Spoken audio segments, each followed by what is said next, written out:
Welcome back everybody to DGOT, the Instant Reactions. We are taking on 2025's highly anticipated sequel, 28 years later. I'll just go ahead and say it. This movie was not good to me. I think I know you feel the same way. I kind of went into it with decent expectations because we're doing 28 days later and just a little bit for the pod. I like that movie. I thought it was really good for the most part. I think 28 weeks later was a solid little popcorn flick. You know, you and I both had our issues with it, but I don't know what they were doing with this one, to be honest with you. I just think we're going to do spoilers too. So just giving you a warning within the first minute. We're going to get into some spoilers. But yeah, I don't know what I was expecting, but I definitely didn't expect this. I'll just leave it. I just did not think the movie was good. What about you? I'm here to double down. That joint was a 2-pack of butt. Man, I was excited for this movie. You know, I've been very vocal about my disdain for unnecessary sequels and, milking IPs dry and the lack of original content. But there are some that I give praise to. There's plenty that I give praise to. And I was looking forward to this movie. I thought the trailers did a good job of making me excited for it. And the first two movies, the first one more so than the second one, but the first two movies are good. This movie, you said, is disappointing. I waited and waited, and about halfway through the movie, I texted you because we both our showing started at the same time. I texted you about halfway through it, and it's like, I'm not gonna lie, I kind of hate everything about this movie. Yeah. So, yeah, I mean, disappointment. That's one word summary. Yeah, let's jump into our pros. I know you don't have many. I don't either, but I do have a few.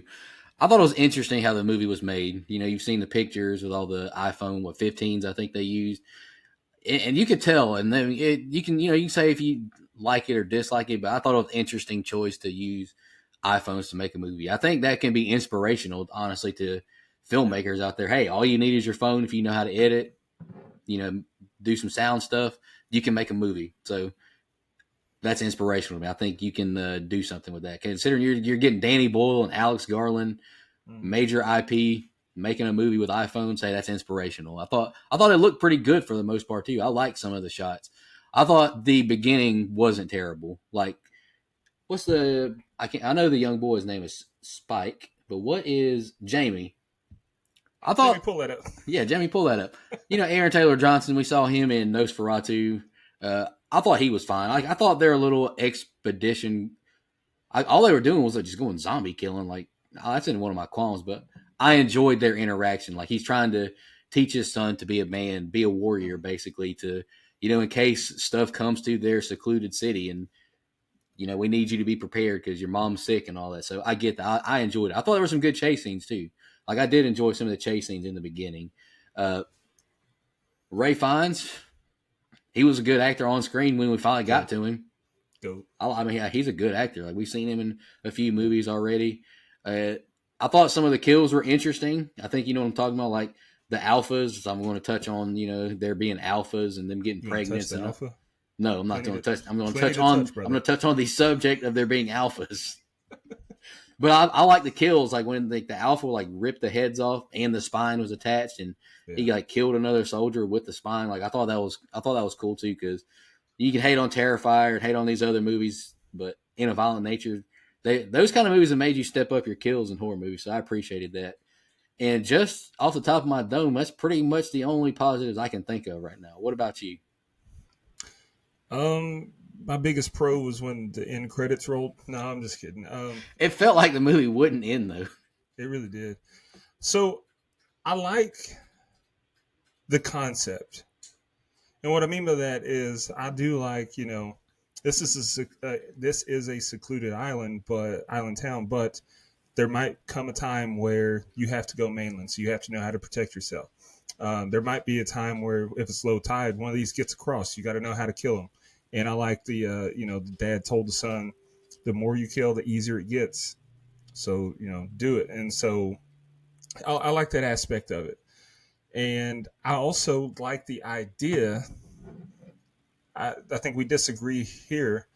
I don't mind the idea of alphas. I think we're 28 years down the road. Uh, science is science. Evolution will occur. There's going to be a pecking order if these things have even a I won't even say even a trace of humanity, because we see alphas in animals too. So if they are living, breathing, and have any kind of ability for thought, there's going to be pecking orders that establish over time. So I don't mind the concept of alphas. I do have an issue with the fatties. That was weird. But that was fine. I think that Aaron Taylor Johnson, which he's good. He's a good up and coming actor. I didn't mind him. I wish we got more of him, to be honest with you. Like, I was kind of disappointed that we spent all this time with him and Spike, Jamie and Spike in the beginning, and then it's just like, forget about Jamie. We're not going to think about him until right before the end. But tell me if I'm wrong. Were there not certain scenes where him and Spike were going through the mainland that he looked exactly like Rick Grimes? Yeah. I mean, I know you haven't really watched enough to see like long hair Rick Grimes, but there's scenes like when he'd come around the corner and just turn his head a certain way. I was like, dude, is that Andrew Lincoln? Like, that looked exactly like him. I thought that, you know what, this is a pro that is a very minor one, but when in our opening scene with the Teletubbies, those little girls, those little kids that were in that room, there was one girl in particular. She was, if you're looking at the screen, second from the right. Her emotional acting was incredible. Like, she literally looked terrified. The rest of the kids, they did, then it would go away. Or, you know, they didn't. She looked petrified. So that young lady, she didn't have any lines of dialogue. We didn't get her name. She was great. So I need to figure out who that is, and then like 10 years down the road, see, did she keep at this? Because I think she's got a future. I just want to shout her out. That was great. Ray Fiennes is one of my favorite actors. I think he's great. His character is a little odd, which, I mean, they built him up to be crazy, but that was the start of a tonal shift that I didn't appreciate, because everything after him, the tone was all over the place. But I thought he was good in his role. You know, the kid that played Spike, I thought did a fine job. There was some good action. But I say some because compared to the other two, it's a lot less of it. I didn't feel as nervous or as frantic as I did watching the first two movies. But when the action was there, it was pretty good tension. Yeah, I think that's about all I got. Fair. Let's touch on our negatives now. How much time you got, buddy? Right. Yeah. All right.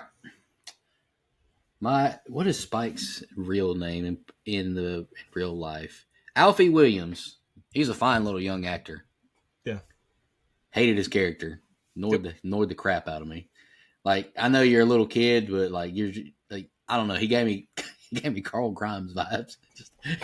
Just annoying as can be. He's just annoying. Like, and the way that's a good point. That's a good comparison, Carl. And you just mentioned that his dad looked like Rick Grimes. So what are the odds, right? I mean, the kid was a fine actor, but moment was too big and he pissed down his leg a lot. Like when he's with his dad. So then he gets back, finds out his dad is cheating. And now he wants to take his mom to the mainland to find the crazy doctor, to get her cured. That's heroic. That's brave. But this kid couldn't even pull the bow and arrow on a enraged person that was tied up. But I'm supposed to believe he can protect her from hordes of them? Like, give me a break. Like, you're just questioning my intelligence now. Like, this kid didn't he didn't turn on the little iPad from a companion and turn his bravery up to 100. Like, that's not how this works, man. Like, you don't just become a marksman with a bow, like, just because you feel brave. That's just not how it works. And like, yeah, the action was just, I wrote like, this is like a family drama. Like, what is going on here? And I really did not care for the alphas. Like, to me, like the first two movies and this one said they're not humans anymore. They don't have souls. They're just enraged beasts or whatever. Like, I just don't buy that they're going to be mating and having babies, and like, they're just zombies. They're just they're just infected. They're just running after people. And in the first movie, the army base has one of their guys tied up to study. to find out how long they're going to live without eating. I understand that these people or these things on the mainland, there's deer everywhere, so I'm assuming they're eating deer, but I got to assume some of them died off. Like, I just don't buy that they're making like a tribe of enraged or like rage virus community. Like, I just don't buy that. Like, it's just we're getting too technical, and then nothing established that in the first two movies to set that up either. That I can remember from 28 weeks, anyways. It didn't, and I mean that's a fair criticism. It's just like I said. I think evolution does occur in the animal kingdom. Like there's a leader of the pride when it comes to lions. There's the pack leader when it comes to wolves. But they can think though. These things can't think. They just see food and run after it. There's no strategy. It's just balls to the wall. Yeah, but I mean that's where I'm just factoring in. I'm just saying I'm laying on the evolution. But here's another nitpick I have. What is the point of Spike and whatever his dad's? I keep forgetting. And IMDb wants to space him out super far for whatever reason. Jamie, pull that up. Jamie and Spike. Why are they even going over there? Like, we watching The Walking Dead. Like, they, the people who want to learn how to shoot, they just take them to an obstacle course. Hey, shoot those cans. You don't have to cross over the entire ocean to the mainland to learn how to shoot. I know you want to like get the whole you're actually shooting a person thing. I get that, but what's the point? They're not there endangering you. I don't get it. Well, I'll devil's advocate here, and I don't want to make it sound like I'm defending. I think you're defending 28 years later, brother. But like I said, I mean, you never know. A situation might arise where they have to go to the mainland. A situation might arise where, these things have evolved. There's alphas now. The alpha leads a whole horde of them across the causeway during low tide, and they have to defend their town.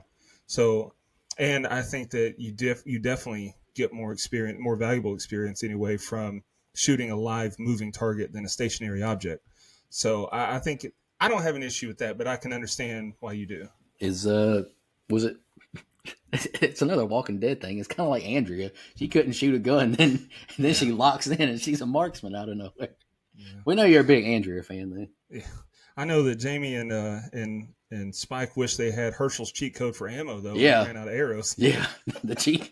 It's kind of like SpongeBob eating all the hamburgers. They just keep coming back. I'm not going to say one of my biggest nitpicks at the end of the movie, just because I know how much you hated it, and it involves Jack O'Connell. I'll let you touch on that. Go ahead. How he went from Sinners to this, though? Well, I have to believe that this one was filmed before Sinners, because there's no way that maybe he just likes Danny Boyle and Alex Garland. I don't know, but it's like reading the script, it's like, you want me to do this? But this is such a small role after he was a pretty major part of But there's Sinners. 2 more of these coming out. Yeah, that's... He's got it. All right, I'm not trying to piss you off. Go ahead. No. So, issues, I've got a laundry list of them. I didn't write any of them down, but first of all, the trailer was much better than the movie.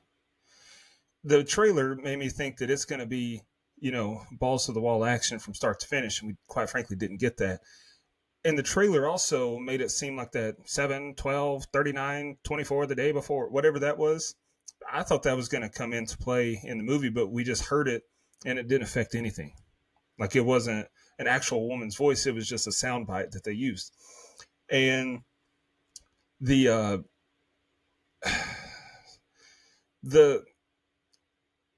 kills, like, I don't know. It's just aim for the heart or the head.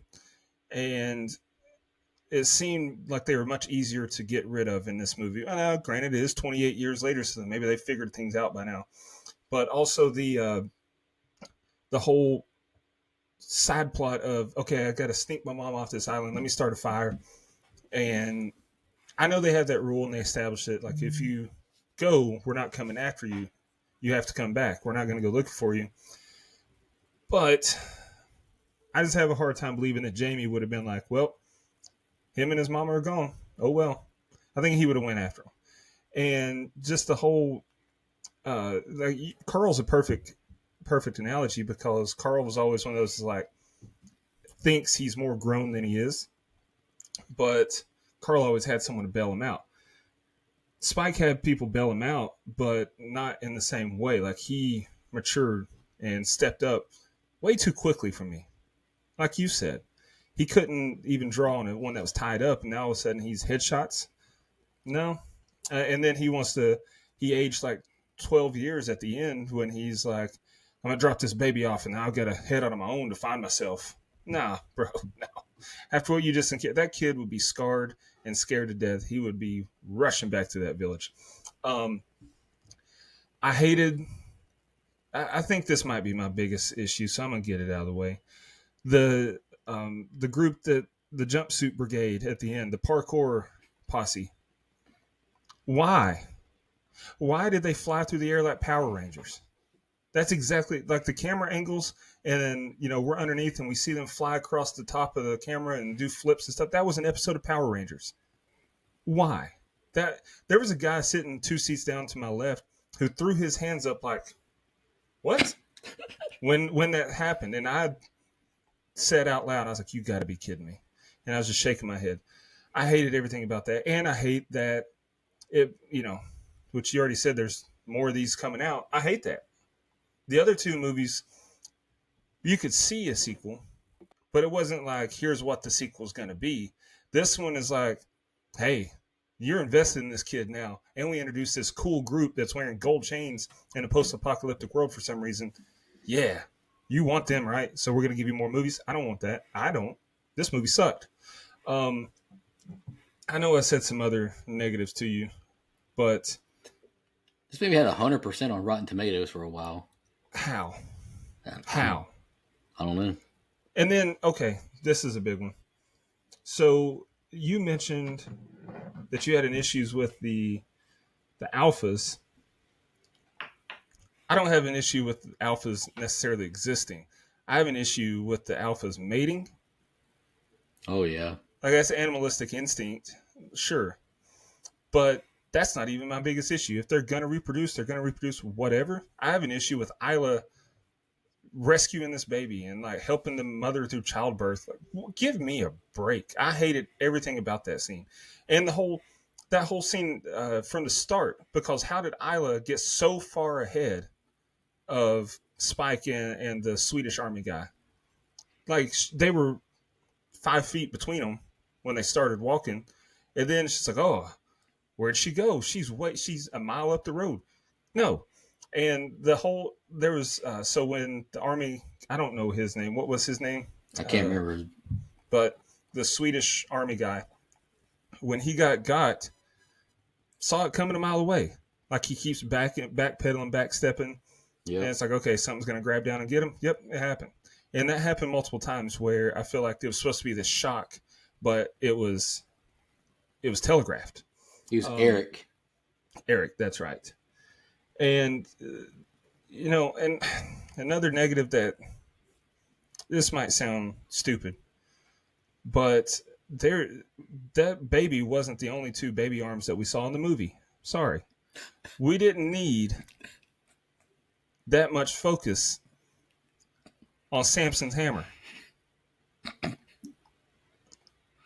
They're naked, that's fine. But the camera angles, my God. It's like they were proud of that, what I hope was a prosthetic for his wife's sake. But just, what are we doing? He's about to get a ton of followers pretty soon. Yeah. He was in Gladiator 2 and Kraven the Hunter. Aaron Taylor Johnson? No, the... Samson? Yeah, isn't Shia Lewis Perry? Oh. I heard Kraven the Hunter and then went to Aaron Taylor Johnson. You've seen all of his movies. You must be a fan. I'm just kidding. But there were some other shots that I thought were obviously CGI. The deer looks like CGI big time. Like when they were the big, massive stampede of them. The bats or birds or whatever those flying things were. And then we got a close-up of Samson's backside. And it was all cut up and stuff. I don't know if it's CGI, but it looked like very bad prosthetics if it wasn't CGI. I didn't think that looked good. And then there's it happened in the first half of the movie. They shied away from it and didn't return to it in the second half, as much at least. But there was like weird scenes edited in that it's like, what's the point of that? Like the flashbacks of, the archery training from 100 years ago. Yeah. That served no purpose. Like, it literally did not move the needle at all. Didn't move the story forward. Was unnecessary. Didn't even provide, like, it wasn't even a cool, like, oh, that was awesome, I want to see more. It was just pointless to me. So that's the negatives I can think of off the bat, off the top of my head. But it just, So well, actually, let me say one more. The biggest crime that it commits is that it didn't feel authentic. It didn't feel consistent with the story we've been told for 4 hours now. Two movies before felt consistent. They felt like this is a sequel to this movie, even though it's, we went from 28 days to 28 weeks later. This is not the same characters. That's fine. You can introduce a new character group and it still feel cohesive. This felt like a completely different movie. And one more, because this one really pissed me off.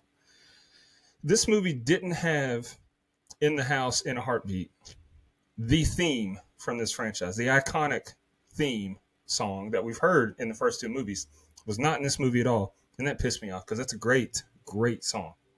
it is a good theme song. 28 years later, how have they not figured out how to stop these things by now? All the army, I mean, there's still armies around. They proved it in this movie. There were Swedish armies men there. We saw them, or some kind of European army men.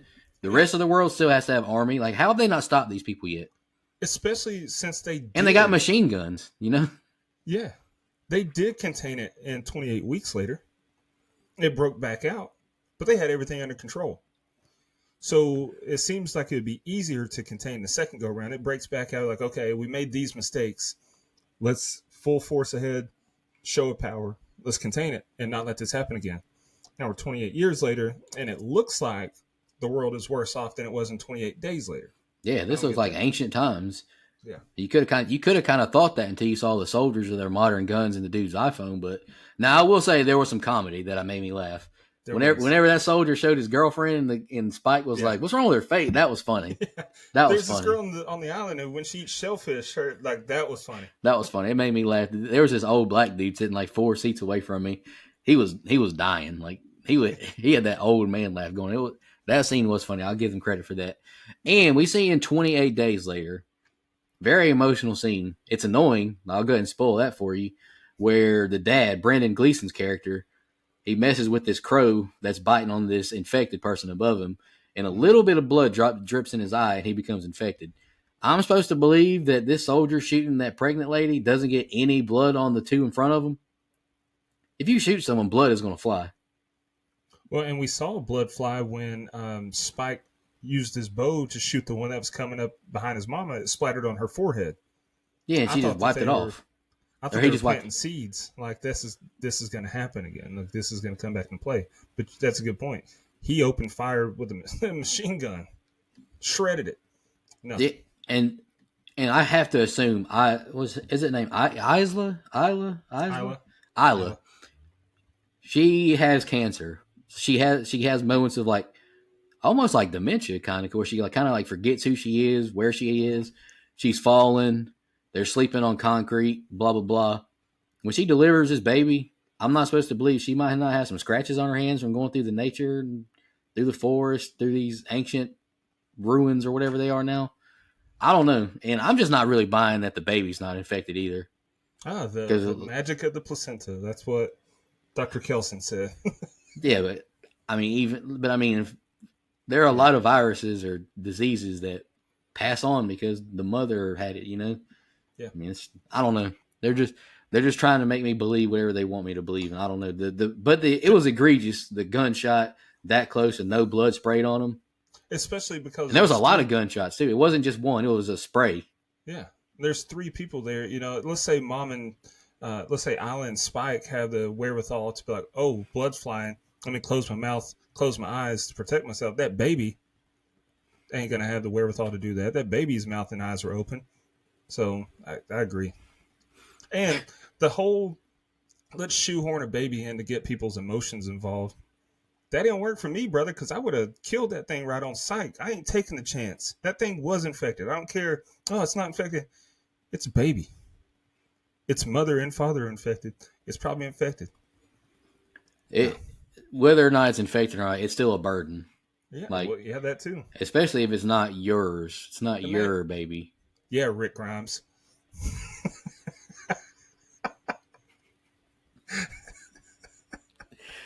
They should have showed Eric shooting the mother with the baby still in her. I mean, that would have been intense. It would have That been would have been graphic. controversial. Yeah, I mean, I get that, but I mean, you can play it off like that's an infected baby, you know. Yeah, no, I mean, I 28 days later has these soldiers trying to kidnap a little girl to make her a sex slave. yeah. I mean killing an infected woman and her baby. I don't Well, know it if was like that's as bad. And Alice Garland did Men, and we know what happens at the end of Men. There's nothing more controversial than that movie. Mangina. I can't wait till we never review that. Please don't pick that movie. I'm gonna pick it, then get sick that day, so I don't have to review it. Nah, we're gonna make you do scene by scene for it. You got any more nitpicks you want to talk? I'm sure I can think of some more if I just kept trying. I have a nitpick that is not with the movie necessarily. Like, it's with Letterboxd, and what I mean by that, you've been vocal about the reviews on Letterboxd. Typically, they don't bother me because I find the humor in things, and I review things in a funny way sometimes. Like my review, I watched the New Mutants from 2020. I just did an X-Men rewatch, and I logged a review for the New Mutants, and I put, "Is this an actual feature film or a CW series presented without commercials?" Like, I'm fine with comedic reviews, but the reviews for this movie pissed me off because it's like nothing but. It's got 3.6 stars on Letterboxd, so my mind goes to, why? Let me see what they're saying about the movie that I missed. Maybe they're going to enlighten me and I'm going to appreciate something more. But instead, it's like 4 stars, 4.5, 5 stars. And it's just all men and women alike thirsting over Samson's dong. Yeah. Like, come on. Be for real. If you want to comment on that and make a funny joke, that's one thing. But there's no way that you really believe this is a 4.5, 5 star movie. I can't believe that. This is not a good movie. Now, if you're one of those that doesn't get to go to the movies often, and so you see the marketing for this, and you haven't been to the theater in a long time, and you go and you're just entertained because it feels good to be back in the theater, feels good to see something fresh. Maybe I can understand you giving it a 4-star rating because you don't watch a lot of movies. But if you watch a lot of movies, this movie sucks. Sorry. This movie's terrible. I told you and Brian and Mike, I told in our group chat that I think this might be the worst movie I've seen this year in theater. And I say that knowing that Screamboat and Rosario exist, but grading them on a curve because of the budget, the actors, the writers, the director. Rosario's worse to me, just because that was writing, like the dialogue. That was my big issue. But what I'm saying is, think about this: the writer of that movie is not Alex Garland. Alex Garland has shown a track record of writing better movies. So when you have the budget, you have Alex Garland, you have Danny Boyle, you have Aaron Taylor Johnson, you have Ralph Fiennes, Jodie Comer. There's no excuse for this movie to be this bad. So when I grade it on a curve, I think this might be the worst movie out of the 68 movies I've seen in the theater this year. 70 new releases in 2025, if you want to count the two that are on streaming services, like Predator, the animated Predator on Hulu, and the new Fear Street. So 70 new releases in 2025. To me, this is the worst one. And my Letterboxd, I said, I hated pretty much everything about this movie. I was looking forward to it based on the first two films, the marketing, and Taylor Johnson and Fiennes, but it underperformed in every aspect. Story was a mess, action was weak, and the parkour patrol at the end was absolutely stupid. Complete whiff at capturing the essence of the two films that preceded it. 1 star. So, take my opinion for what it is. Take it with a grain of salt. Go see it for yourself if you haven't. If you haven't, shame on you because we said spoilers. And we've talked for 30 minutes just bashing this movie. So now you're probably going to go into it with the negative mindset. But go see it, and that's fine if you disagree. To me, I will never watch this movie again. Yeah, same. I'm not going to be picking on the pod no time soon. I can promise you that. Yeah. Actually, 2024 would never.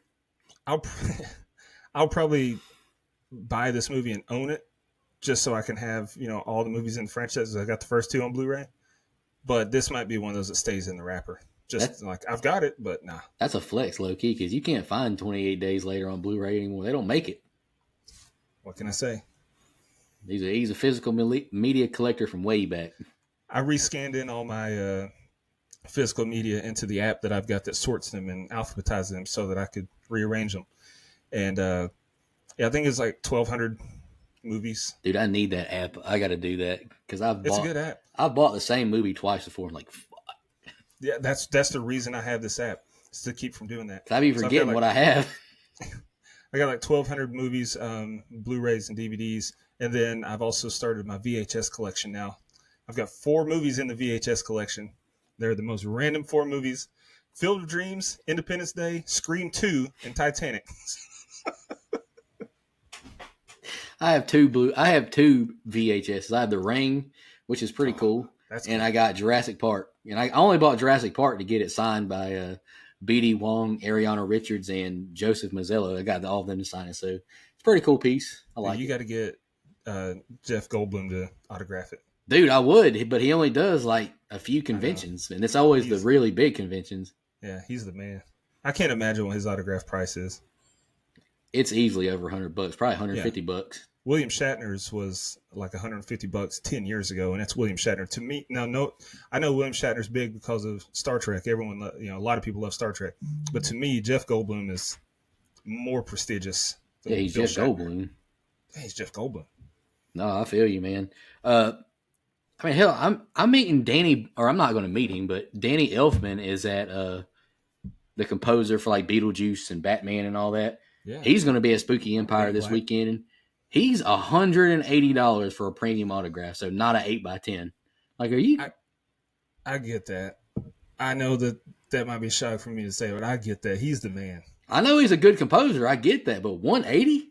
Dude, he's the Steven Spielberg of composers. I mean, John Williams is pretty good. Pretty good. He's not Danny Elfman. No, I'm just kidding. I mean, that's like splitting hairs. Yeah, I mean, it's like Denis versus Nolan, right? At the, current day. But anywho, we hit our 32 minutes. Believe's going to send us a little bit of money. We're proud of that. I'm going to be honest with you. I don't recommend you go see it in theaters. That's just me, though. Save your money. If you have a subscription like AMC or Regal, go do it because you've already paid for your monthly subscription. But I had to go to a different theater. I'm not in Tallahassee. I had to buy my ticket, and I'm a little ticked off about it. But yeah, I don't recommend seeing it unless you have a subscription. I saw it, with the Regal Unlimited, so I didn't have to pay for my ticket. My ticket's well paid for. I've seen 68 in theaters now, but if I had to do what you did, I would be even more pissed. I probably would have emailed Letterboxd asking to give me a 0-star option if I had to pay for this.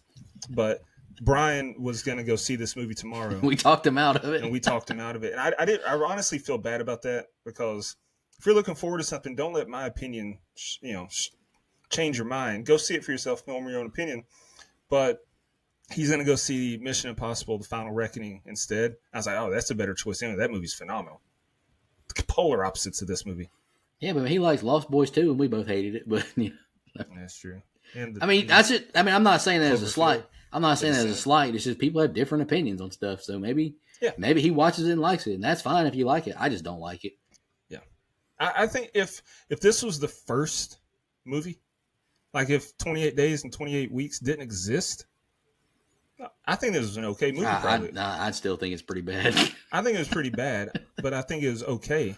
But it's like, yeah, but you're constantly comparing it to the first two, so I get that. But yeah, so it's like if you have 3 kids and the first 2 turn out to be, a scholar, and the second one's an athlete, and the third one just likes to smear poop on paper and call it art. It's like it's cute for a while, but then it's like, no, come on, you're not your siblings. What are you doing? Boy, what a letdown. Yeah. But anywho, we appreciate y'all tuning in. Unfortunately, I'm sure we'll go see the new one of this that comes out. Nia DaCosta's doing it, so maybe there's a little bit of hope with the director change.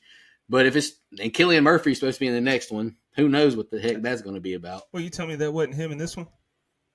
No. Tell me Oh, there was some good cinematography in this movie, like some good shots of the nature and the countryside.